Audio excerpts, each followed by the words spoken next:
What's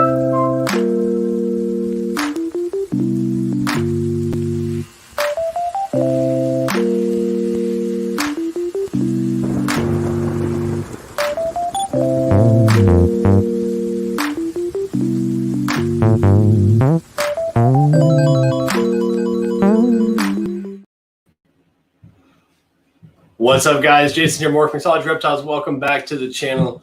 I just realized as we were going live there that in this version of Streamlabs, I guess, I don't have the new intro loaded up. That really cool new like neon sign one that one of our followers made. So I'll have to get that set up because I really like that one. And I've already got it programmed with HB Reptiles up underneath it. And I just haven't... Apparently, I haven't loaded it up yet, so oh well. You got the old one, but hey, we've got a pretty rad show tonight. I'm pretty excited about. You know what? I'm not even gonna, aside from saying hi to the usual suspects in the comments, like always. Herbert, man, he's always up first. It never fails. You know, he's the title sponsor, so he's got to be here ahead of everybody. But oh, there we go. The chat's updating.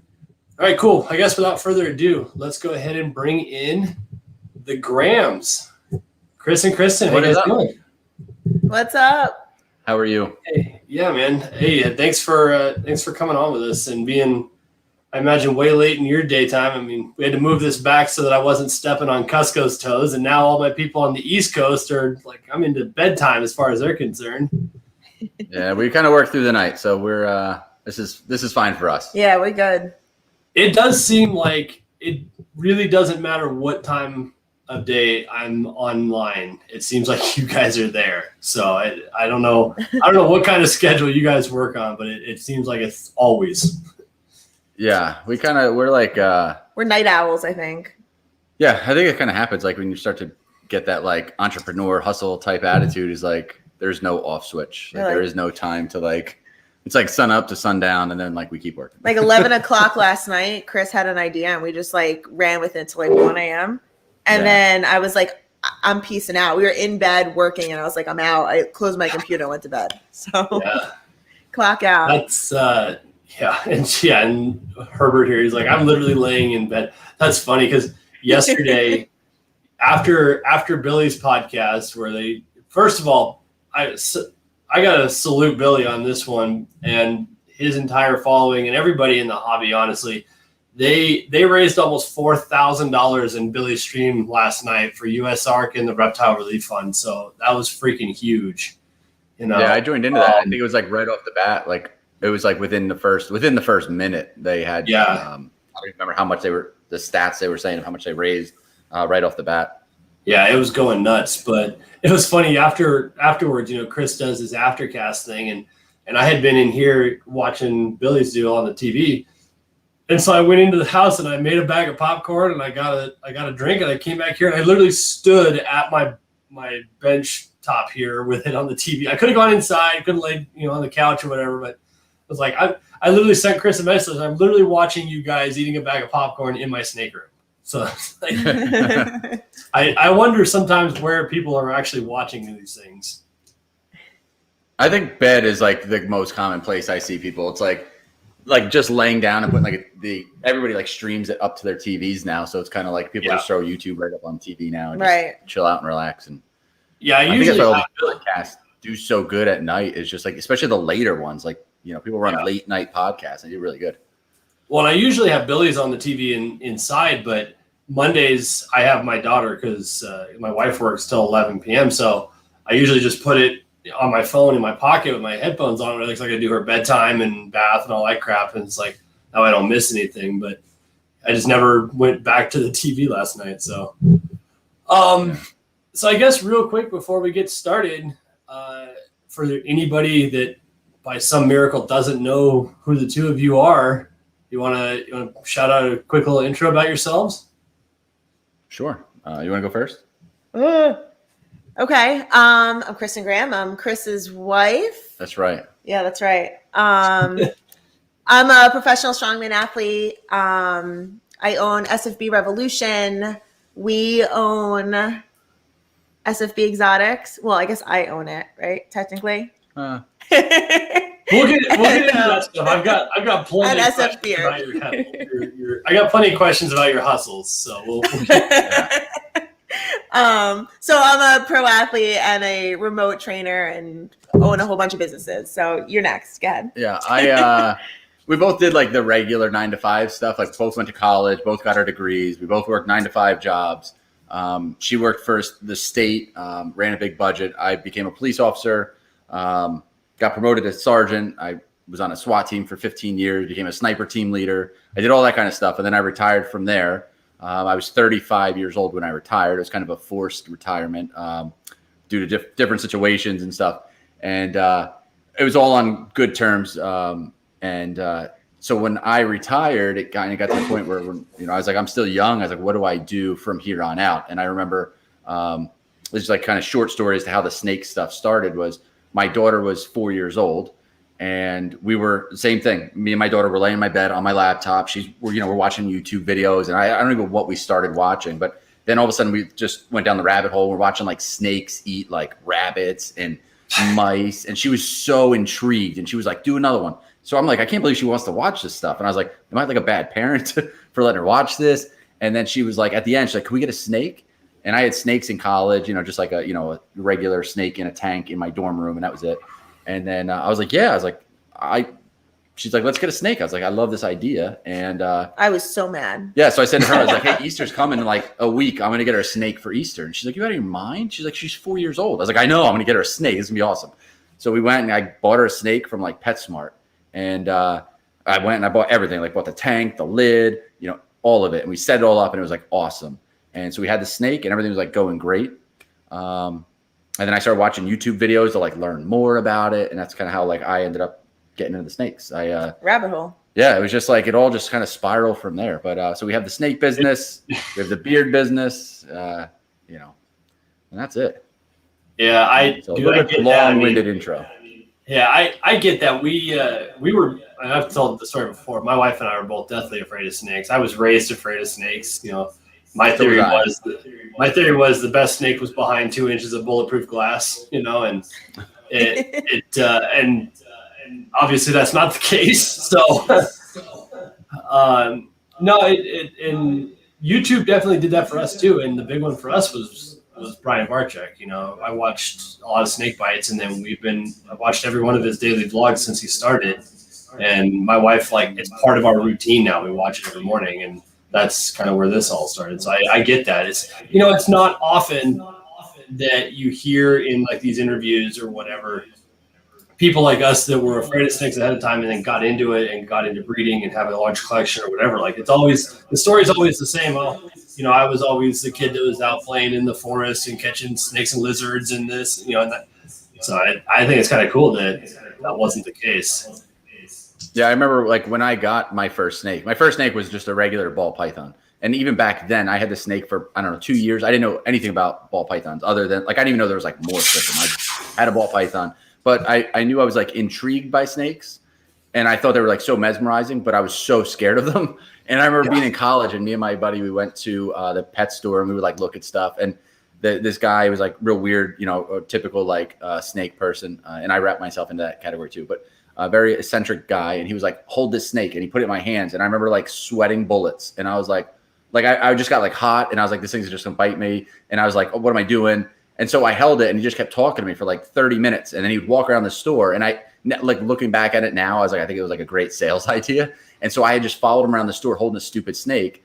And, I was just too nervous to ask him to take it back. And then I was like, well, how much does this thing cost? And he was like, I don't know, $50. So I was like, all right, I'll buy it. And I bought it. And I remember putting it in the cage. And the next day I was so excited to take it out. And I just kept staring at it. And I was like too afraid to get it. And I was like, oh man, how do I pick this thing up? And then because there wasn't that much YouTube back then, I think when we were in college. And so finally, I had to work up the courage. Was there any? I don't even know. Yeah, work up the courage to pick it up, and I'm still shaking the next day holding it. But I just forced myself to kind of overcome my fears, and that's kind of I did too. Yeah. I did the same thing. We have a local pet store here, and I finally worked up the courage after going in there a handful of times buying, crickets for a bearded dragon, and that is all right. There was a little 150, 200 gram bumblebee in there. And I'm like, it was nice and bright and yellow. And they're like, okay, it's not nearly as scary. So I'm going to try it. And she handed it to me. I'm like visibly shaking, holding on to this thing. Like, kill me or something, you know? And now man, I stuff my hands in these tubs. I don't even look first. And I pull out my 7-foot boa and don't even think twice about it. And I was down at, I was like a year and a half later, I was down at freaking Jay's place playing with 17-foot retics. It's like, Jeez.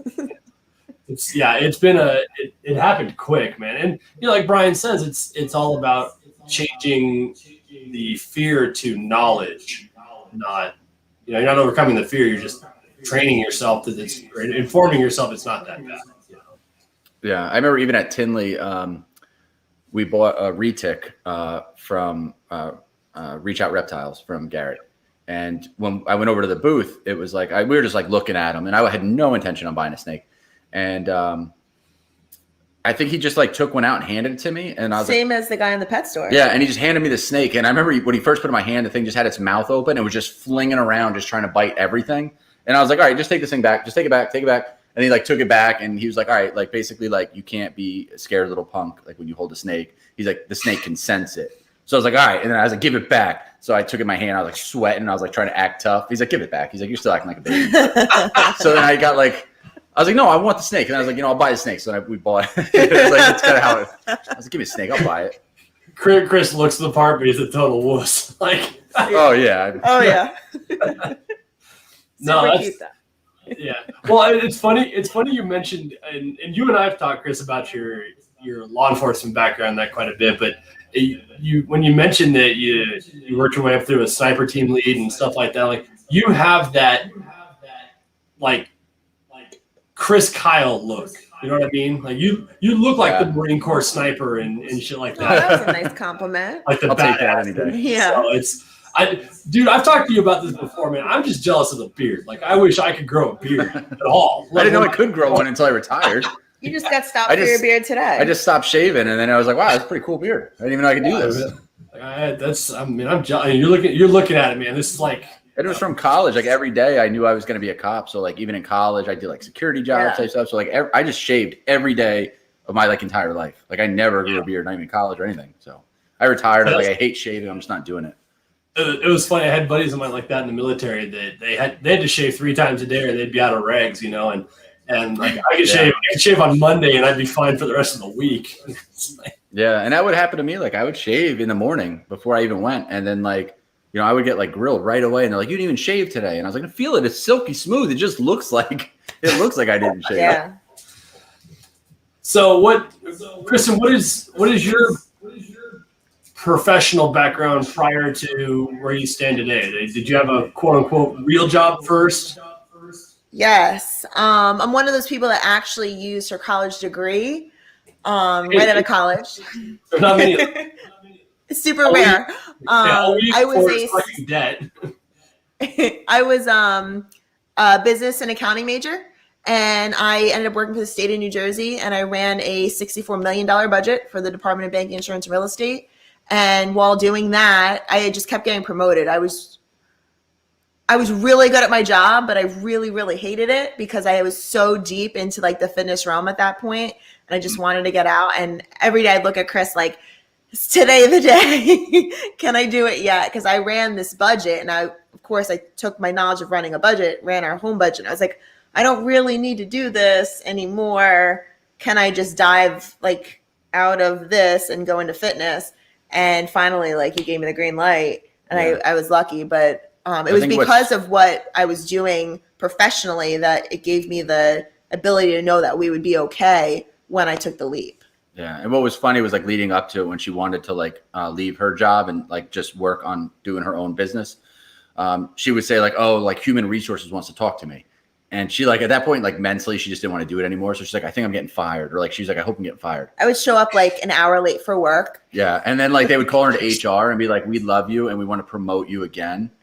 And then so she'd be like, "All right, fine." And she'd come home and I'm like, "What happened?" She's like, "I got promoted again." And I'm like, it became hard to like leave. I'm like, Jesus Christ, like keep getting promoted. I'm like, You still want to quit? She's like, yeah, I don't want to do this anymore. I would come home depressed that I got promoted again. Yeah. They gave me a raise. I'd be like, damn it. There's probably so many people watching that think we're like the biggest like tool bags right now. I hated it. Wow. I was miserable. Sometimes like money, it doesn't buy your happiness. It doesn't. And Right. I would drive an hour and a half to and from work every day. And I would train, I would work out for 2 hours in the morning, coach, work my 9 to 5, and then I would go back and work out, make dinner, go to sleep, and do it all again the next day. I was mentally, physically, I was just drained. And my ultimate goal was to become a professional athlete. In order to do that, I had to dot all my I's and cross all my T's and do everything that I was supposed to do. And I did. And then, eventually it worked out. But I did everything I was supposed to do up until I was able to quit. So. Yeah, like we did like what you're supposed to hard. do. Like you're supposed to go to college. You're supposed to get a job. And then like, and then sometimes you just look at it and you're like, I didn't even need to go to college for what I'm doing. And I don't want to do this job, So it's kind of one of those things where, we also follow like Gary V. I don't know if you follow him at all. Not snake related whatsoever, but like more like entrepreneur type stuff. But, it says the same thing is like a lot of people go to college because that's what your parents want you to do, because your parents look at that as like almost like a prestige trophy on their shelf. Like my kid went to this college and got this degree and accrued all of this debt that now they're responsible for. But I get to say that my kid did that. Mm-hmm. So it's kind of like one of those things where, it's tough. Are you doing the right thing for your kid? Are you doing the right thing? Like I'm supposed to go to college, or my parents gonna be mad if I didn't go to college. So it's, it's very tough. But we did, we paid off our student loans before I quit my job. Yeah. So that was done. So there was nothing kind of like lagging, nothing like hanging over our heads. And we never lived outside our means either. Right. We were very smart kids when we got married. I mean, I was 22. Yeah. So we were smart children when we got married. Young and dumb, doing what we were supposed to do. It's obviously working. You're still here, Yeah. We still like each other. Yeah. Tolerate. That's what I think. So because you guys have 2 kids? Is that right? We have one. We have a daughter. She's 9 years old. So she, and actually with owning a business too now, like we just put her on salary and she works officially for the snake business. Yes, and, she is an employee. She is our first official employee of the snake business for 2020. Is she though? Well, she works hard. You're my first official employee. Yeah. I like this atypical hierarchy in your household. Yeah. I get reminded constantly. Who the real breadwinner is here. That's awesome. No, and so I was what's that path to a professional athlete look like, Kristen? Because you did that, obviously. Was that after you had your daughter, obviously, or I assume? And that's I got into what does that look like? I got into CrossFit because I was like 180, 190 pounds after Kylie was born, believe it or not. Normally I'm like 140. I say it because that's what I compete at. It's not taboo for me as an athlete to say what I weigh, but I was like 180, 190 pounds. But I couldn't lose the baby weight. So I got into CrossFit. And then I drank the Kool-Aid, like they say, and I got like highly competitive in the sport of CrossFit. Went to regionals, was competing, and then I got into strongman, and that's what I ultimately got my pro card in. Also, I was three straight years Super League world champ. The only year I didn't compete was 2020 because COVID and stuff. But I've been lucky, but work hard. Yeah. So I like everything I said I wanted to do. I've just worked for it and I've achieved it. But also I think like from an outsider perspective, I mean, it's like 4-hour days of training in the gym. For her, there's days it's, 5 hours, double sessions, like where it's like a 3-hour session followed by like a break with eating and then back to like a 2-hour session. All while, being parents and having jobs and doing all this stuff. And this is like every day for years, not like an 8-week cycle or a 16, 4 months of it. It's, 7-8 years of doing this for that many hours every day, like no days off, traveling, competing, cutting weight for weigh-ins. It's like a circus and it's an all-day job in itself. Eating, like everything on food has to be dialed in. Mm-hmm. So it's insane for people to, I think, grasp. There's a lot of sacrifices that have to be made when it comes to seeing family, seeing friends, going out, having a social life, like a lot of that gets put on the back burner. Yeah. But it's been worth the ride. So it has been. So let me ask you: is there a concern, or is there something you guys do to like ward off actual damage that you do to the body when you lift? When you get to that level where it seems like you have to consistently be lifting at and working at that high level to obviously maintain that position, that physique, and that. And are you concerned that you're doing irreparable damage, or is there something you do to prevent that, or how's that work? No, I don't think at my level there's irreparable damage. I think as long as I'm following my diet the way I'm supposed to, like food fuels your body. I mean, people say it all the time, and it's very, very true. So the way I train, I have to eat to supply my body with the right amount of food to train. I also have to supply my body with the right amount of food to recover properly. The only thing that does, I definitely say, would wreak havoc on my body is when I have to do like a weight cut. Like right now, if I was to compete, I have to cut about 10 pounds because I compete at 140. That cut gets aggressive over time. Like it does. It's hard to cut as I continue to build muscle. It's hard to cut weight. So that it's exhausting. I don't think it's damaging, but it is exhausting. Like to know that I have to weigh 140 pounds in order to compete, or I show up, I'm all ready to go, and I literally am not allowed. I didn't make weight. Yeah. And I've been there. Be a pound overweight, and if you can't drop that final pound 2 ounces at weigh-ins, then you're screwed. You don't compete. And so all that work leading up to your show is I had one event, and it was one time I didn't make weight, and I ended up making weight, but I was 2 ounces overweight. I had to compete at 132.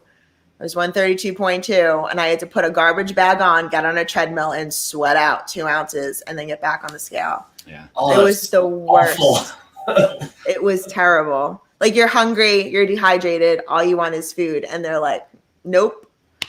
So that was the only time that happened, though.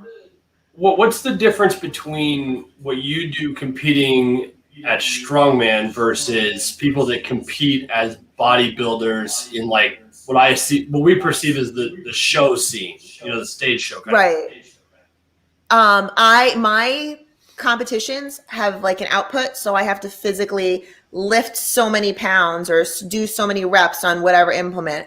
Where in bodybuilding, you're judged on your actual appearance, your physique. So that's the difference. So it doesn't matter how I look. It's nice to cut weight and it's nice to look lean and feel good about, the weight cut that you did, but it doesn't actually make any difference how good I look when I show up that day to compete. It matters for the bodybuilders and the bikini competitors. Could you do both? All that stuff. I want to say yes. I've always wanted to say yes, but no. The way that I'm built, I couldn't actually get on stage, believe it or not. Why? There's a lot of girls need to have like a taper to them. They need to go from like their lats to a tiny waist. And when you like lift that heavy and that much, your lower half of your like abdomen and core start to blow out. Your obliques get real big. And so she's more like tapered straight down. So there's no cut to it. So yeah. But also with bodybuilding, like for me, it's so subjective. Like you literally, it's like you stand there and you pick the winner, where like this is like, did you lift the most or did you not lift the most weight? Like there's no like, I thought I lifted more or I thought that person, like it's you did or you didn't when you show up to the events. Like you put out your best. Are you the strongest? Are you the fittest? Like bottom line, there's no like indecisiveness. There's no, subjectiveness to it. Like mentally as a bodybuilder, I think it would just mess me up. Like thinking I look amazing today and like I get last place. Mentally, like I don't even know what that would do. All those people on the stages, they look good. They all look fantastic. And somebody's coming in dead last place. Yeah. I like to think that I'm all like I'm a great mental game. Forget it. I don't think I could do it. I give them a lot of credit. I'm going to stay in my lane. Yeah. They all look 1,000 times better than everyone in the stands looking at them. Exactly. Yeah. They look a lot better than the judges, but the judges are the one that are doing the judging. No doubt, yeah. So, Chris, have you always been fairly built too, or did you pick up the lifting and that as kind of like a support system and whatnot? I just do the like working out for fun. I don't really like compete at all. I just do it like just to look good in the mirror. You know, like I always like joke around, like I just work out to look better naked. Like that's all. I just want to be able to like feel good about myself. You know what I mean? Like you just want to be able to like look at yourself in a mirror and be like, I'm happy with that. Like it looks good. And you know, I don't have the dedication that she does. You know, it comes down to that. It's like everybody wants to like look like a bodybuilder, but nobody wants to actually put in the work to be a bodybuilder type of thing. You know, it's like a Ronnie Coleman type of quote is, you know, everybody wants to be a bodybuilder, so you got to pick up those heavy ass weights. So. Yeah. Yeah. Like I look in the mirror and it looks like I was the one that carried the baby. Like it's that whole dad bod revolution. You know what I mean? Yeah. See? Yeah. No, we're working on it. Like I know every person that actually has an ounce of legitimacy in the fitness world will always tell you that 80% of your physique is made in the kitchen. Yep. You know, and we have started. That's the big change we've made. Was just stop going out to eat and being much more deliberate about the meals that we make and snacking and that kind of thing. And my wife and I are both down double digits now in the first 5 or 6 weeks. So we're going the right way. Congratulations, that's awesome. Now I just need to add the exercise component to kind of shape it and be all set, Because I certainly don't look like I did when I left the military. That's for damn sure. But I'm also not 21 years old anymore either. No, it's cool. So you guys have how many different side gigs you guys have now? You guys have you got a whole host of businesses now, right? Yeah. So I think with like when it comes to owning a business, if you're the type of person to own a business, is you probably have the mentality of like you're never satisfied or you never have enough. So like with us, like we have the snakes, and that never started to be a business. That was like, let me get a snake, and then it was like, well, let me get a second snake and let's breed them like with me and my daughter, and let's just have fun. And it'd be cool to like make them. I was like, imagine if we could actually get snake eggs and incubate them and like hatch snakes with my daughter. Like this would be so cool. And then it was like, I started learning about it. I was like, well, what if I get 2 females? And then it was like, what if I get like 40 females? And then it just, like starts to, and then I was like, wait a minute, this like actually has like, when I get all these babies, like I got to sell them. So I was like, this is actually going to become a business, whether I like it or not too. Like you can't just say, I'm going to breed them for fun, because like, unless you're going to keep all your babies, it's not for fun. Like you have to sell them or kill them, or give them away. Like that's your only option. So like it becomes a business, whether you want it to or not. So that became a business. And then we've just always been that kind of like work hard, like nobody's going to outwork us type of thing. Like that's why we've gone into businesses with other business partners. And I was like, I'll never do that again. It was like a life lesson. And so we just, we started, she has a training and nutrition business. She has clients all over the world. She has clients in Japan, clients in like Afghanistan. And, she gets on client calls with them all different hours. So we have the snake business, her training and nutrition business. And then we have the beard company. And, we do YouTube, and, some people say YouTube is or is not a business. And it very well can be for some people. And we treat ours that way. Her channel, at least, we treat as a business. There's tons of tax write-offs when you start to do that. And when you start to look at more things that you can do, and you start to really like, open your mind to the possibilities and like educate yourself financially on like all of the different benefits for businesses. It's kind of like the sky's the limit. And, and that's just kind of the way we look, is like, just dream big and then like literally try to actually do it. A lot of people say that like dream big, and then you just dream and don't actually try to do any of the shit they're dreaming about. But you just have to take chances and try to do it. I think like you take the chance, like, or you like think of the ideas for the most part, and then I kind of initiate them. Yeah. Like I'm okay with like pulling the trigger. Like Chris will say like, oh, we should do this, and this. And I'm like, oh, well, I'll just make the phone call and we'll get it done. Yeah. So I think we're a good team in that sense. Yep. So what does SFB actually stand for? Stronger, faster, better. Okay. When K Graham SFB, which is my Instagram handle, make sure you guys follow. When K Graham SFB first started, it was because I was starting a blog. Yes, a written blog. I don't know if they do those anymore. I don't even know if they do. You don't age yourself if you don't want to. Imagine people used to sit down and read a blog, like just sit and like read their computer. I had a lot of people that used to like read. People used to read what I had to say. But that's how it started. So I had my own like WordPress blog, and it was K Graham SFB, and it was K Graham obviously, but stronger, faster, better. And that's just the way it started off. And then it was stronger, faster, better nutrition. And then it was the SFB revolution when I started to add nutrition and training to what I do. And then everything just kind of blew up, which was wonderful. But the SFB has always stood for stronger, faster, better. So, and then it became kind of an umbrella to obviously SFB Exotics and then SF Beard. Yeah. I'm not going to put. Somebody said, and this was funny, was we had like SFB Exotics, and somebody was like, we just use those letters, and they're like, what does that stand for? Like some effing breeder? Yeah. And I was like, no, but I was like, now That's it does, awesome. because that's really funny. And then that's perfect. Somebody was like, oh, I thought it stood for like some effing beard. And I was like, no. And that was right at the time we were like getting ready to come up with like our beard company. And when they said it, and they were like, some effing beard, Done. I'm like, perfect. I'm like, oh my God, that's so awesome. It's going to be like SF beard, like some effing beard. And I bought the domain. So I was like, get on there, like get, sfbeard.com, someffingbeard.com. I was like, get them all. And so we got those and then started the thing. Mm-hmm. So it was just one of those things where it was like another idea. And I was like, well, let's just lock it in, create, we already had the products. I'm like, let's come up with the labels. We have the name, get the domain, and just kind of run with it. And some other stuff up our sleeves too, but we'll see. It's funny. There's a TikTok guy that I follow, and he's a very colorfully outspoken person on TikTok, to say the least. His brand is GFC. I don't know if you've seen him, bar none. What is it called? His name is Bar None, but his brand is GFC. No, I don't think so. And so the brand itself actually stands for Get Blanked C Word. That's what it actually stands for. But in almost every video he puts up, it means something else, like great freaking content or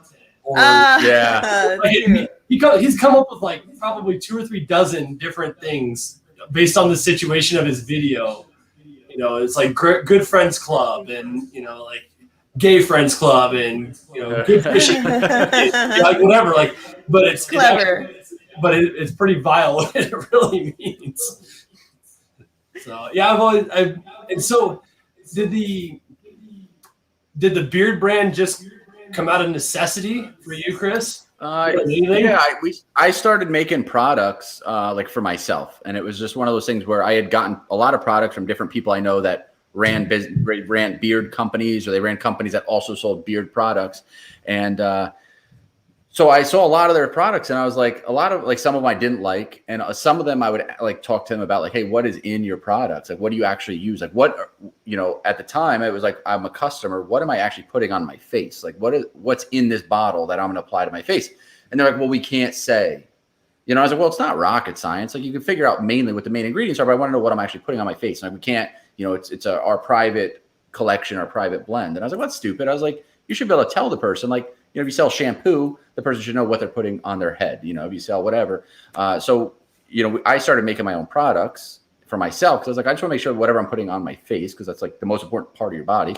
I want to make sure that it's like healthy. I want to make sure that it's like not going to cause any reactions. And so I just started making my own products. I started giving some out to friends, and I was like, hey, I made a bunch of this stuff. Try it. Tell me what you think.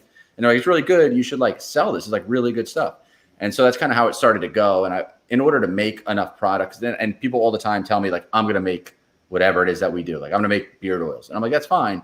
But you can't just make like one for yourself. Like, you've got to make, say 50 of them to make it make sense. Like, if you're going to buy a big thing of oil, you're going to buy all these essential oils, you're going to figure out how to do it. Like, it doesn't make sense to do all that for like one bottle for personal use in a way. So, but anyway, we started making all these products. We just came up with, a name, and, like I said, it showed up on, somebody handed me the name of the company, and I was like, this is really cool. And then we just started, pumping out products, and the rest on that is kind of like history. It's just the way it happened. I made products for myself, and I was like, let's just make this on large scale. And that's what we did.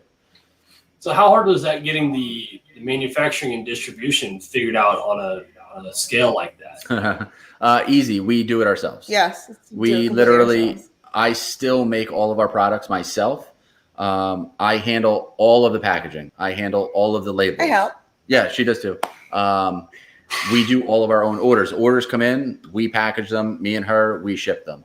Back when we were still living in New Jersey before we moved to South Carolina, was when we started to like look at hiring like personal assistants to help us out around the house.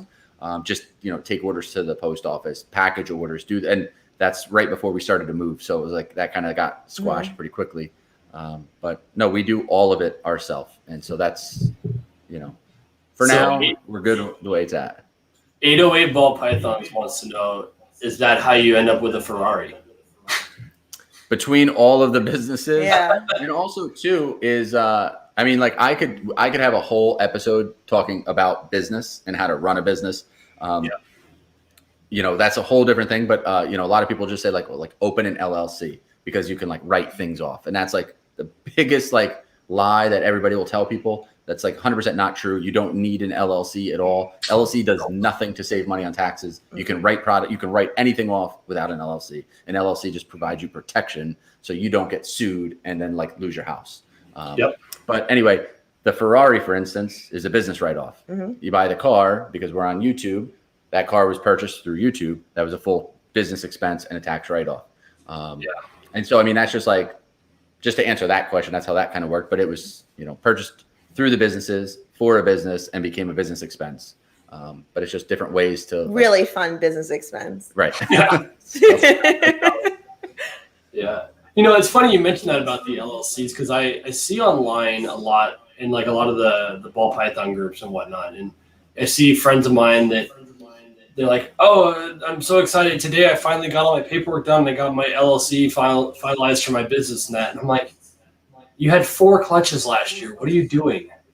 Like, why did you think the only way like that I can really see like an LLC actually benefiting somebody in the snake business would be something along the lines of like, if you're a person that takes your snakes and you go, maybe you do something like in a school, like you do like an educational thing, you go into public, but you just think like if you take a snake to school for like educational purposes and that snake bites somebody, bites a kid, right? Like in today's society, that kid's mother is going to take the kid to the hospital just to be checked for salmonella and infections. And then most likely that kid's going to have like a pinhole scar on his finger. You're going to get sued. And like when you don't have an LLC, like your house is in jeopardy, your personal finances are in jeopardy, your cars are in jeopardy, your family members are in jeopardy. But like when you put that LLC, that's a protection block to stop where you're like, okay, you can sue my business, but not me as a person. So that's where like I think the biggest misconception of like what an LLC is and how it works. So like if you're just going to breed snakes and sell a couple of them on Morph Market, you don't need an LLC. That's like, buying a bunch of stuff at yard sales You're paying and then like money selling a year. them on eBay. And you do that and you make 10 grand a year selling used stuff on eBay. Like you don't need an LLC for that. So you're paying a fee to own a business that you don't need to pay to the government. Because you can still like, you can still do like a write off. You can still write off. Yeah, you could still do a Schedule C and write off all business expenses on a business, even without an LLC. You don't need the LLC for that. So that's, I think, the big misconception when it comes to like the business aspect of, snakes and breeding snakes. You don't need an LLC for any of that. Yeah, in fact, I just finished our taxes last week, and we run the business through our personal income as a sole proprietor through a Schedule C filing. Like you said, I depreciated all of the new racks and everything, put them on a depreciation schedule. I wrote off all the expenses, all the shipping, all the bedding, all the rats, the whole 9 yards. Right? And it works fine. And I even asked my preparer, I told her the same story about my friends that have their LLCs or whatever. And my dad has an LLC for his business, but he has a far greater exposure risk than we do with what he does. And I asked her, I said, so where do you think from the money perspective, where do you think that we need to start looking towards LLC, sub S, S corp, that kind of thing? And she said, once you get to the point where, at least, I guess it would be federally, but it's like once you get to the point where your profits, your net profits exceed that kind of like 60, 70 grand mark, then it starts to make more sense because at that level, the self-employment tax, which is a business owner you have to pay both sides of, actually is cheaper than it would be if you stayed by yourself as a sole prop paying just straight income tax and whatnot. And you start dealing with tax brackets and that. Just like if you're not making 60 or 70 grand or more, don't bother. There's no way. There's no reason to. Yeah. Mm-hmm. Because you could open the LLC and then like once you realize that you're making, and I agree with that. I would even say as low as like 40 grand. If you're profiting after expenses, if you clear 40 grand after your expenses, then yeah, you can open an LLC and then you could still file as an S Corp. So you can be an LLC filing as an S Corp. And it's just huge savings once you go that route. The S Corp is where you'll save the money. Because like you said, you make 60 grand, you're paying tax on all of that. Yeah. Once you get that S Corp, and then you want to start paying you're still paying salary. taxes. The percentage is just different. Yes. Yeah, definitely. And then you can start putting money into like, pre-tax money away into IRAs. You can start opening up solo 401ks. You could, the sky's the limit on how much money you can save once you do an S Corp. And the most that we can keep out of the government's hands, the better. Yeah.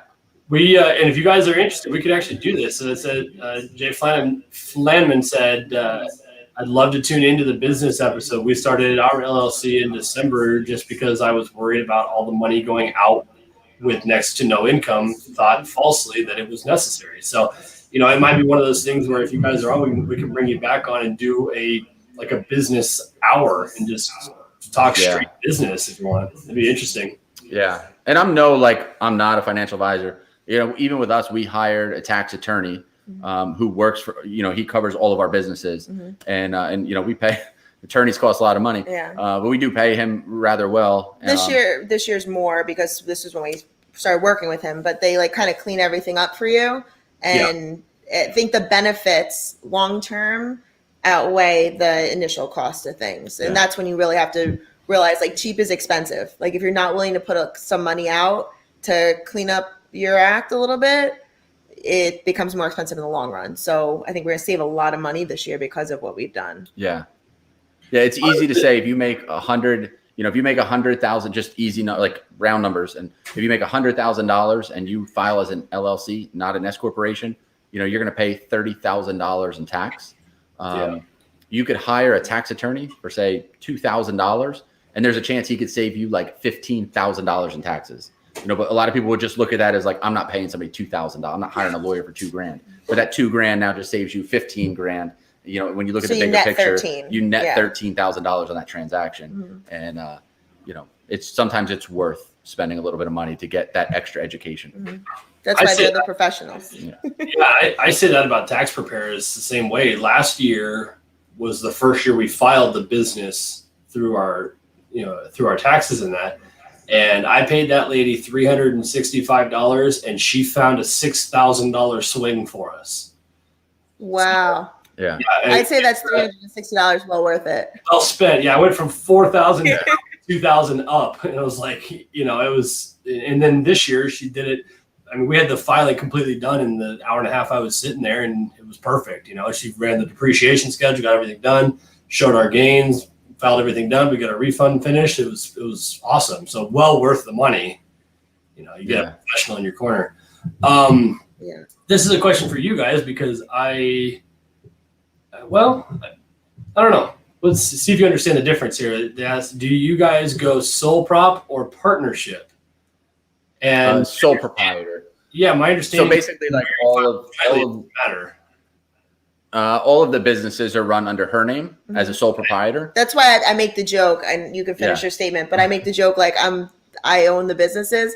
They are all under my name, and then you technically are an employee for me, just the way the attorney kind of ran things through. Yeah, you don't want to be even if you have a spouse, you don't want to, and this is just from a bunch of different tax attorneys that I watch and follow and we've hired and stuff, is that you don't want to partner with your spouse because they're still going to get the same exact benefits. So you want to have your business, your LLC or your S Corp under just one person's name, and you can still that spouse is still going to benefit from it. So even with an S corporation, you can pay yourself, you can pay your spouse.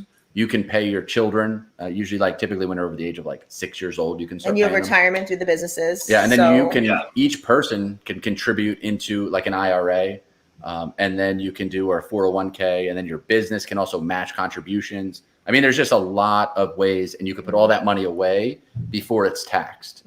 So once you get, if you have an S corporation and you make 100 grand, we used that number before, you have an S corp, you make 100 grand, and you decide to pay yourself $30,000 a year, you can then take, and you're only going to pay that FICA on the 30 grand that you've paid yourself. Where if you only have an LLC, you're paying that FICA on that whole 100 grand, and you're going to pay a lot less on that pass-through income. But you could take money out, like I said, for the 401ks, the IRAs, from your business, from yourself, from your spouse, put that all away, and you could take that 100 grand and knock that down to like 40 grand, and then still pay yourself 20 grand, and then pay taxes on a lot less money than you've made. But again, that's just keeping money in your pocket. Yeah, you could go on YouTube, and I think the easiest thing, you could look up just LLC versus S corps, and there's probably millions of videos just explaining the difference between the two. TikTok even. Yeah, TikTok. People on. I mean, you got to be careful who you're getting your about. advice from. Like, research the person a little bit.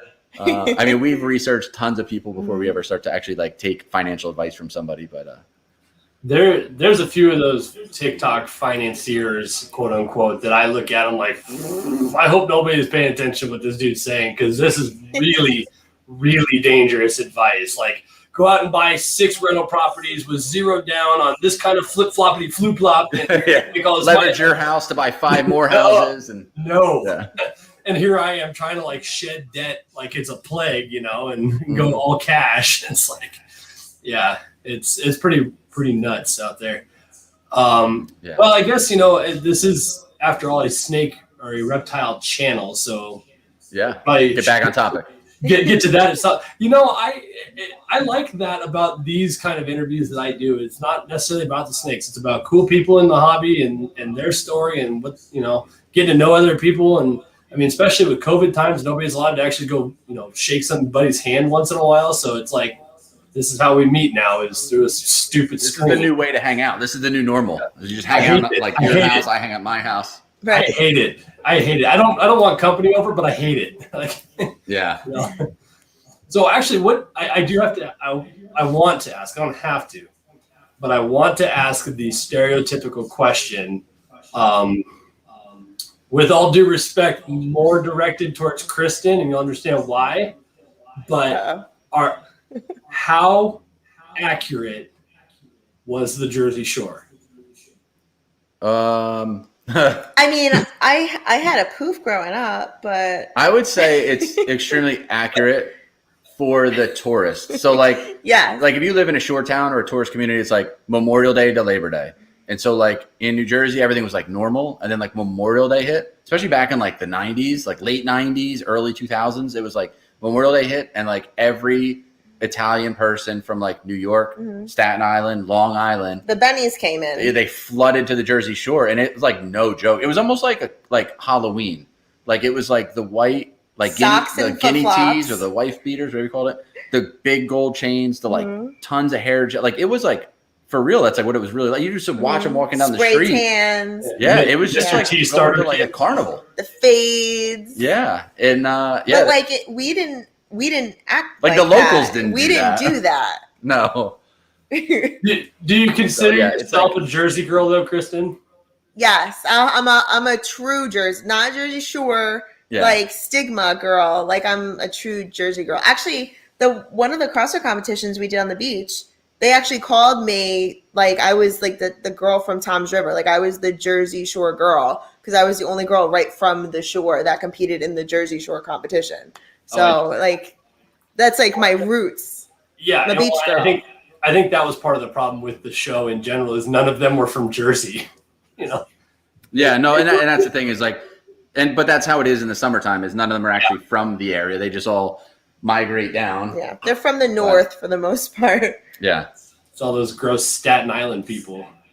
Yeah, so if you do come down to the Jersey Shore in the summertime, that is what it will be like. Or I guess go up from where we are now. Yeah, if you go to the Jersey Shore. Go way up north, the northeast. Yeah, well, now you've got Myrtle Beach and Atlantic City. That's a whole different one beach town to the other. Yeah, they're getting pounded with snow. It's beautiful down here. That's so weird. 65 and sunny today. What took you guys south? What was the move for? I think the weather, to be honest, was in Jersey, with our house, it was we built our backyard to be our oasis. It was we had the pool, we had all the privacy. We had just bought a hot tub a month before we sold our house. So we bought a hot tub, and it was we were sitting in the hot tub. It was 2 a.m. We're sitting there drinking wine, looking at our backyard, and it was beautiful. And I was like, this sucks. Like, you get this from like, It was like May 1st. yeah. I'm like, we can't even go in the pool. It's still cold. I'm like, we get like June, July, and August. And then like September, we close the pool and that's it. And I'm like, I wish we could do this every day, like year round, or at least 9 months out of the year. And so we were sitting in the hot tub that night and I'm like, we should just sell this and like move south. And we just work from home all the time. Anyway, we don't drive to a job.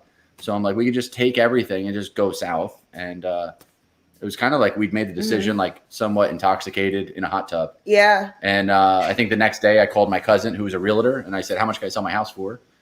And she told me way more than I thought my house was worth. I had no idea what my house was worth. Like I guess I don't. I thought I had a ballpark idea. And so she's like, you could sell it for this easy. I was like, holy shit. I'm like, for real? We're like, we gotta do this right now before she changes her mind. Yeah. And she's like, yeah, the market right now with COVID is insane. And I was like, if you really think you could sell for that, then like, let's do it. And it sold in 4 days, like over asking. And so I was like, oh my God. So we had to like hurry up and actually figure this out. I felt like I robbed someone. Yeah. So when did you guys end up moving? So we sold the house. We sold the house Memorial Day weekend, and we moved. July 1st was like when we were like officially in Myrtle Beach. Yeah. Yeah. So you guys moved right around the same time we did. We sold our house in May, and we moved in here June 5th. And our house sold. Wow, that's fast. We put our house on the market, or it went live at like 8:30 that morning, 8 o'clock that morning, whatever. And my real estate agent had a showing scheduled for 12:30 that afternoon. And it went from, so we had to like get out of the house immediately, you know, and it went from that to nonstop showings until 8 o'clock that night. We had 4 over asking offers by the end of the day. We sold it in less than 24 hours. Yeah. And my parents, they came down, they moved with us and we told them, I was like, because I'm their only kid and then we have the only grandkid. So I said, hey, we're going to move to Myrtle Beach. Would you guys consider selling your house and moving with us? And they were like, yeah, wherever you guys go, we're obviously going to go with you. So they listed their house, and the exact same thing that happened to you. They sold in 24 hours and over asking price, and it was a cash offer.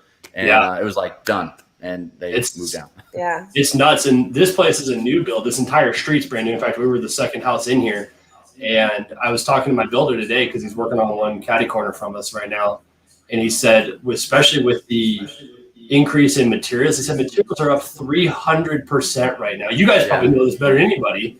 When we closed on our house, we were already like in $20,000 in equity, and that's without touching anything. Yeah, the houses now, if you come into our same development and get the exact same house that we have, it's like almost $30,000 more within, I don't know, 2 months. And it's just, they said 2x4s, you know, lumber, everything is just going through the roof with pricing. And so they have to increase their prices. And it's just right now, everything's kind of insane.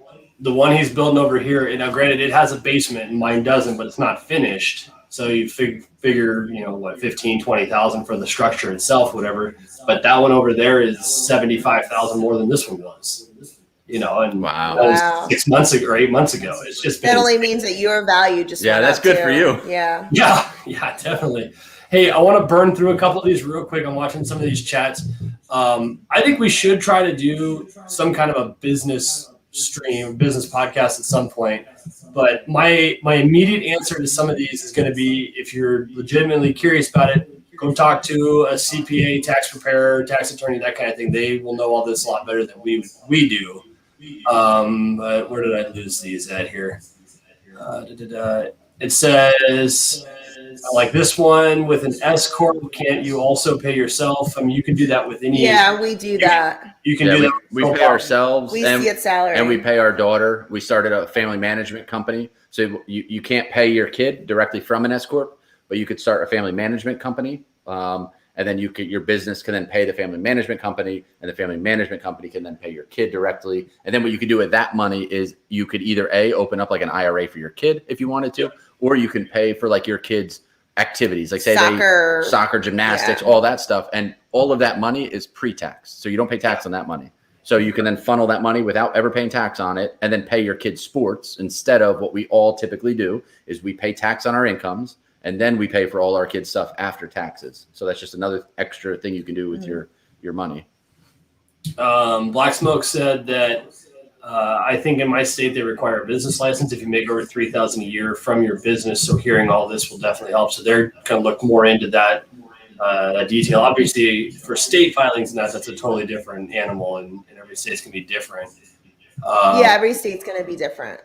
Beast Morph says the taxation topic, I think, is the info lacking the most in the hobby with all the stuff that's out now. And it's probably true. You know, that's one of the things like Miguel, for instance, I really appreciate he's not afraid to talk about the money. And that's why when I'm on here, I have no issue talking about I don't feel bad, I guess, or guilt for running this as a business and making money, because the reality is none of us would own 100 animals if it didn't generate an income. Yeah. And that's what I said is like, if you're breeding snakes and you're hatching the babies out, you're doing something with them. You're either giving away, killing them, or selling them. And if you're selling them, you're running a business. So like some people say, no, what I do is a hobby, you know, or what I do is a business. So it depends how you want to look at life and what you want to do with it. So if you have 40 snakes and you think you're running a quote hobby, I challenge you to write down your expenses versus your profits and really track it, because you thought you had a hobby. And I kept track of everything a couple years ago, and I ran through everything. I was like, honey, we're making a profit. We are well beyond a quote hobby right now.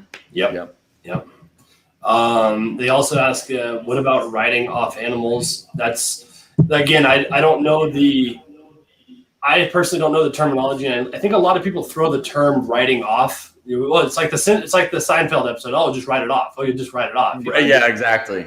And it's like, that's not wrong, but there is a thing to it. Like some of the big animals that we bought in 20 and whatnot, and these racks, we put them on a depreciation schedule. So yes, they are an expense, but you can also run them through your tax bracket as a depreciating asset because they are a money generating expense. I think that's a much better way is like if you buy I think if you buy expenses, you can write them off as a business expense. So if say I open a restaurant and I have to buy a refrigerator or I have to buy whatever it is, like it's a business expense. But I think with like animals too, is like a depreciation schedule is fine with like an animal, but it's also going to come down to who prepares your taxes, because you know, if you go to an H&R Block, somebody's got to sign that off that say that it was done legitimately. And if they look at it and say like, no, I don't think, you know, they're going to play very conservative and say, I don't think that's right, so you can't write it off. Or you could say, go to TurboTax, do it yourself. You could write off absolutely everything. And if you don't get audited, you win. You know, but like if you get audited and you're wrong, then you're in trouble. So it's very hard with like finding the right answer. But no, I think with your expenses, like you do have to write off the things that I write off. I write off all the animals that I buy, like the rodents. Yeah. You know, if I go it's and buy maintenance costs, so I write it off as maintenance. Yep. Yeah, it's cost of doing business. Absolutely. Yeah.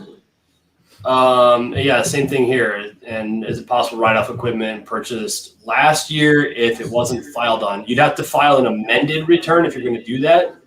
But that's a whole. I think you're right. I think you'd have to do it like if you're writing off 2019's expenses now, and right now we're filing, 2020. Yeah, stuff. you have to technically write it off within the year that you've accrued the expense.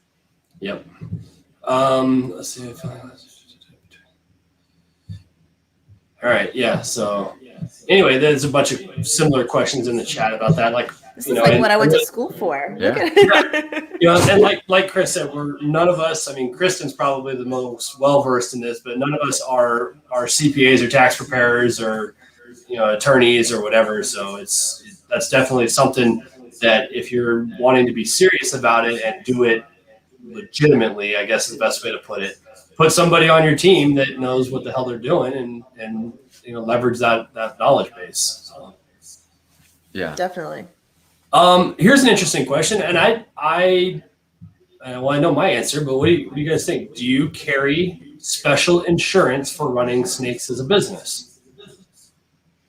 I don't, for the purpose, I would if I was taking the animals to a location. Like I said, if I was doing go to a school. Yeah, go to a school, I would carry an insurance. And some insurances you can buy for like an event. So you can buy insurance for a day. You can buy if you look back, if you remember, they used to do it a lot more, I think when we were younger, was you remember firefighters would stand at the corner of an intersection and collect cash. They would have like a fire boot and you drive by and throw. Yeah, or cops would do it. You throw money at the side or whatever. They used to just do that, and it was just like a very low key thing. They would stand there and collect money, and that was it until like somebody gets hit by a car and dies, and then it was like, well, who's paying this? Like this, that, and this is a worst case scenario, but who pays for this? And so finally, they were like, if you're going to do any of these events, you need to carry insurance for that day, for that event. So it was like we would have to get insurance to do one of those, like raise money for a thing. We're going to stand in traffic. We're going to do this. And the insurance company would want to know how many people are out there. How are you controlling it? The intersections. What are you doing? So same thing. If I was going to do something where I'm taking my animal somewhere where there's the risk of somebody getting hurt, somebody getting bit, because you always see people go to a school and they bring like a huge Burmese python. And it's like, what happens when that thing bites a kid and like hits him on the face? Like that parent, like if it was me and like my daughter gets whacked in the face by an adult Burmese python, like I'm probably gonna be pretty pissed about it. Or like, I'm going to want to take her to get checked out, make sure she's okay. But so what happens when you get sued? And, then maybe insurance might be like an actual good option. But just for in the house, you can also look at like your homeowner's policies and see what kind of coverage you have. And you could talk to your homeowners. It might be like your insurance, your homeowner's insurance, if they cover it, might go up like $10 a month to cover maybe animals valued at $40,000 or $50,000 of animals or whatever it might be. And some insurance companies might say no. So you can ask your homeowners and just say like, hey, if, I have 50 snakes valued at $100,000 and my house burns down, are they covered? And they could say like, you could take out an umbrella policy or we can insure you for the animals. Yeah. So, that's, and we don't have that. I was actually talking to my taxpayer about this very thing the other day. And because we asked that question, like what happens if, since this room is literally the third car garage in my house, if my house burns down and everything goes with it, and they deem it wasn't one of these heating elements or something that caused the fire, do I have something to replace it all with, or its value and whatnot? And I legitimately was concerned, like if I even bring this up to my homeowners, insurance, they'd be like, whoa, you know what? We don't want you anymore anyway. Like, Right. That's scary. Always do that hypothetical. Like if I hypothetically buy snakes. If I bought this much value worth of reptiles. They like ask us too. They're like, oh, would you have any dogs? And I'm like pushing our pit bull into the closet. I'm like, no, we don't. He's totally a mutt. Totally a mutt. I told the apartment complex I lived in when I first moved here, I didn't have any pets either. No, it's an interesting discussion. I'm sure every situation is a little bit different, and every insurance company is different. I mean, there's an insurance policy for literally everything. You can, with enough money, find somebody to insure it. But it's trying to figure out. Definitely. Actually, we're friends with our insurance guy. We could probably ask him about. Yeah, I can. I can try to get an answer tomorrow. Here's so Beastmore followed up with that and said, Miguel mentioned with Justin that they have insurance on their collection. In the situation like what happened to JT, they're covered for the value of the equipment and animals. So it might be something to reach out to them and see how they did it, or if there's a company, like a third-party company, or if it's an umbrella with their homeowners or that kind of thing. But I don't know. I've not ever looked into it. It's like also people that carry like a lot of jewelry. Like you could have somebody that has like, $100,000 in diamonds in their bedroom. And, most policies will say like, they'll cover, and it's like low when you look at your policy, like $200 or $500 in jewelry. So when somebody breaks into your house and they steal your jewelry box and you're like, yeah, I probably had like $5,000 in jewelry. Like, well, we cover you up to $500, and you're like, oh, I didn't know that, so, but you can take out additional policies. Right. People do it on like an engagement ring. Yeah. Why our policy has you could always cover. Ours has a valuable personal property rider for my wife's wedding set, and that kind of thing. It's very common. Well, I mean, we've got all the business side of it. So what in the snake game, what are you guys working on? What's your we had a snake ovulate tonight. There you go. So that was pretty big. Like right before we started filming this, I went up and checked, and we just ultrasounded almost all of the females it was like right after Valentine's Day. I think it was like the 16th of the month. And we had one of the girls she was like, I think 36 millimeters, her follicles. And I just went in and checked on her earlier today. And I couldn't tell if it was like a pre-ovulation swell. Like she looked like she started like getting a straight line. How they'll be all curled up. And then all of a sudden I looked and she was more in a straight line, but like had a big sweeping tail. It was kind of big, and she hasn't eaten probably in about a month or so. And then I was like, it looks like that swell is starting to happen. And then I just went and checked on her a few minutes ago, and it was like, you know, when the end of the tail like nips around a little bit, like this way. There. So the tail just kind of like did a quick little tiny turn, and then she was like big, like she was on the bottom part of her stomach, and she was swollen all up. And he was so excited. So I'm upstairs. I'm like, we got ovulation. So you guys, this is what's so cool about like this hobby, business, whatever you want to call it. Like, it's so exciting. Like when a snake is ovulating, we're like, oh my God, she's ovulating. This is awesome. And I'm like, which one is it? And he'll tell me, and it's exciting. Like it's always exciting. Yeah. So we have one clutch right now in the incubator. That's due to hatch March, like end of March, like 28th, I think. And that was like a hypo Mojave to a hypopide. So we should get all hypos that are heteropide. Cool. And then this one that just ovulated was a GHI pastel to the same father, a hypopide. So that'll be GHI pastels, double het. And then that clutch that's going to come out will be all hypos heteropide. So they'll be great. Those will go well together. That'll all kind of go in the same rack system together for future breedings. And then we have probably about maybe hoping for about 20 clutches this year would be my goal. Good. So somewhere in that number, I think we hit like maybe, I have to check. Maybe we hit like 12 last year, somewhere in that range. Hoping maybe boa. Oh yeah. So maybe we had a boas locking, a pair of boas locking a lot. That'll be our first boa. Yeah. So hopefully I'm waiting on an ovulation. Maybe we get one in the next couple months on our boa. Yeah. Should be a cool year. 2021.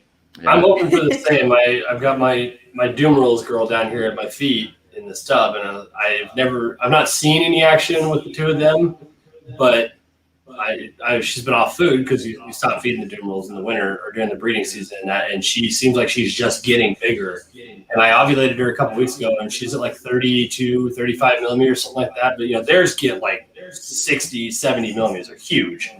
But I'm hoping it worked because I've never had any live birth, and we obviously haven't done any boas or anything, and we could have a litter of doom rolls this year, which would be super rad.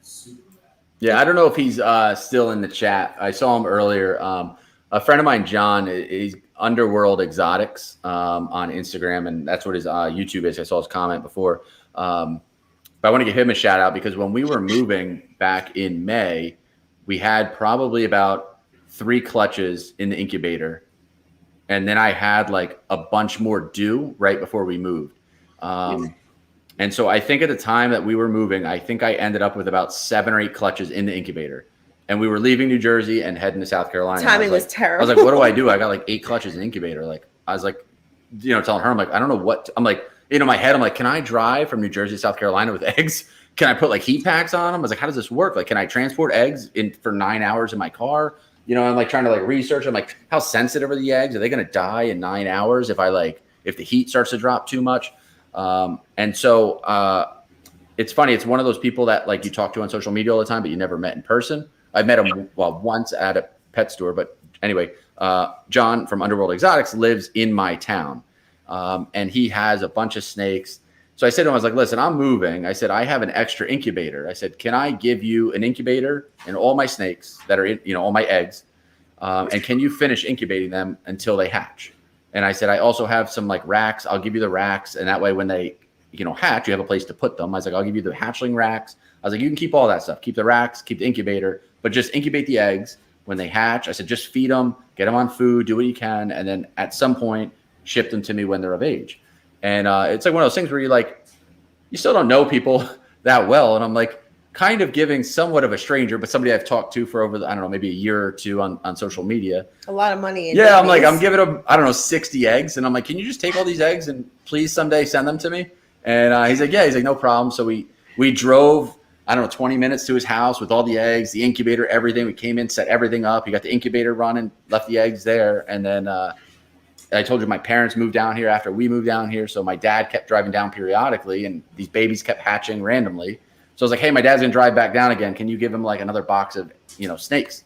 So my dad would meet this random guy at a gas station and he'd give him a box with like 10 more hatchlings in it. My dad would drive him down, to South Carolina and giving me the box of babies, and that just They kept all happening. made it. Every single one. Every single baby came down. Everything one. hatched, and Wow. So shout out to people like that in the community. Just that like such awesome people in the community. He was amazing. So yeah, we wouldn't have been able to make this move without him. Yeah. Well, I mean, at least you had a place to put them. When we did our move, because I couldn't have the snakes in our house while people were looking at it for showings, I literally moved every one of my racks and the 6-foot enclosures that were used to be right here into my dad's 14-foot enclosed trailer in my driveway in the middle of summer. Wow. I was having temperature swings from like 95 degrees during the day down to like 65 degrees at night because it was just an aluminum trailer. And they spent 33 days in that trailer before I got them into this room or into this garage because this room didn't exist. And then we had to build the room around them in the middle of summer while I'm trying to control the temperatures and that. And I still had 19 clutches.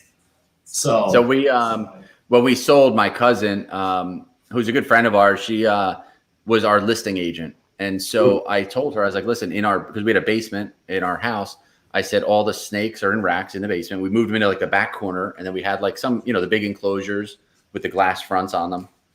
And so she would have to give each buyer, she would have to say to them, listen, the seller is a snake breeder. So in the basement, you're going to see their snakes. Yep. They can't get out. They can't hurt you. But don't touch anything in the basement. Because I was afraid that they would see a rack system like this and have no clue, like, oh, what does this person do? And open a drawer. So I was like, typically, if you're the listing agent, a buying agent can come in and show the house without anybody else being there. So she had to make sure that every showing, whether she was the selling agent or not, she had to be on premises and walk them through and just make sure nobody went and nobody touched the snakes. So we were fortunate. That little insurance clause would have been nice when we were trying to sell the house. Yeah, but it went well. It sold quick, and we got lucky. And then we just packed them all up in U-Hauls and drove them all straight down here. I never want to move again after moving. The snakes were the worst part of it. They were worse to move than all of my gym equipment. And I have a lot of gym equipment. Thousands of pounds of metal. I would rather move thousands of pounds of metal than ever move the snakes again. There's so many moving parts with the snakes, and they have to stay alive. The metal it's not alive. Yeah, I dread that year or two from now when we up and move halfway across the country, what I'm supposed to do with all this, and we've already talked about it because it's obviously I got the door right here. I'm going to change that out to a locking knob and just lock this door and that door and just tell my agent, say, look, it's a 3rd-car garage room. It's like you can use it as a man cave or a project room or a sewing room. There are live animals in there. And if anybody actually wants to see it, that's fine, but they can do it while I'm here. Because I'm not going to, like you're saying, I mean, you walk in here and like, oh, that's kind of cool. What's in here? And they pick the one tub in this room that's got the pissed off female in it or whatever. And it's come flying out. They think it's hungry or whatnot. And it was just like, I just want to screw with it, And so it's a weird, but moving these racks is going to be a nightmare because part of the problem I have is the way the room is built. I have to disassemble all this to get it out. Like we had to disassemble a lot of it. Yeah. The Freedom Breeder, the 1575, the hatchling, the 10 tub rack or whatever. If I take the top 3 levels off, it'll go through the door because it's not as wide. But obviously this bow rack that you guys are sitting on and the 1040 rack, I got to take all the levels off one at a time to carry them through.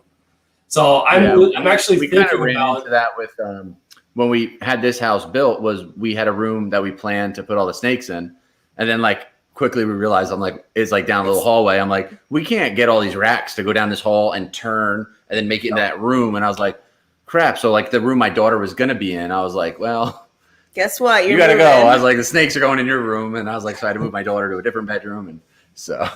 But I've actually thought about this spring when the weather's nice and I can have the room opened up, taking this back wall that's behind here because this is this little right here, this little step down thing right here is it's just a false ceiling because my garage door opens up and over the top of it, and so what I'm thinking I'm going to do is take that wall and knock it out and put a double door in it so that when we go to move, I can open the double door and just roll these out right into the truck in one piece. Yeah. I'll still have to break this one down, obviously, because it's too tall, but that'll be way easier. And that way they can all stay in their tubs and I'll just pull the waters and they'll be fine. But yeah, it's going to be a nightmare.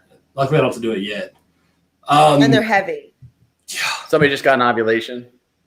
Yeah, bottom comment. D's balls and exotics all good here. Just got an ovulation, so I'm stoked. We have one. Congratulations. Yeah, we have one. I just got one too.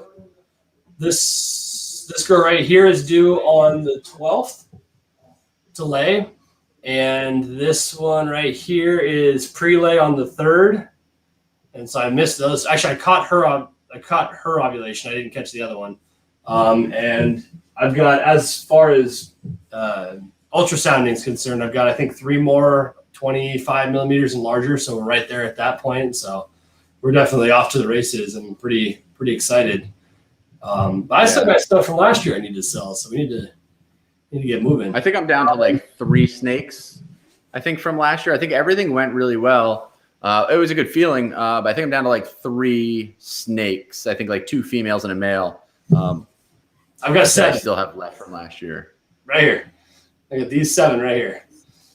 So that's what you have left to sell? Yeah, these 7 are left to sell, and the 6 or 7 or whatever that's above that are waiting to ship. Yeah, I have 2 that I sold that they're just going to sit, and both buyers, those were both adult breeders, but both buyers were like, just ship them like whenever, like they didn't care when it gets warmer. Yeah, both are like big females, I think, that are like 900 grams, and they were like, we don't care. Cold places. Yeah, they're like, just keep feeding them for us. It's like, all right. Yeah. So like, we'll ship them eventually. So. Yeah, I've got one coming from Justin. I just finished paying on it, and he's like, yeah, it looks like your weather's been kind of crappy. I'm like, dude, it's been. We went like 12 straight days where it didn't get to a high above 0, and yeah, he's like, hey, I said, you should move. You should move. Yeah, Myrtle Beach is pretty nice this time of year. We want to. Yeah, no, we. You posted something about your outlet. It was like frozen, right? Yeah, dude. So like I said, I built this room. Obviously, being a new build house, the garage was not insulated at all. Just the front room or the front wall that's against the house, right? And so when we built the room, we went through and put all full R15 and R19 batting in all the walls because this is a 2x6 house. And so I put all the thick insulation up. We sheetrocked the entire garage. I built this room. It's all sheetrocked and everything and insulated. The attic is not fully insulated, especially above this room in particular. I got to finish that this summer. But it got so cold outside. I mean, we were down to -20 for a few nights in a row. And it was so cold outside that behind that outlet, because it wasn't packed, I didn't pack the insulation behind it real well. The cold air was coming through the wall and mixing with the 75-degree air that's in here and turning the water.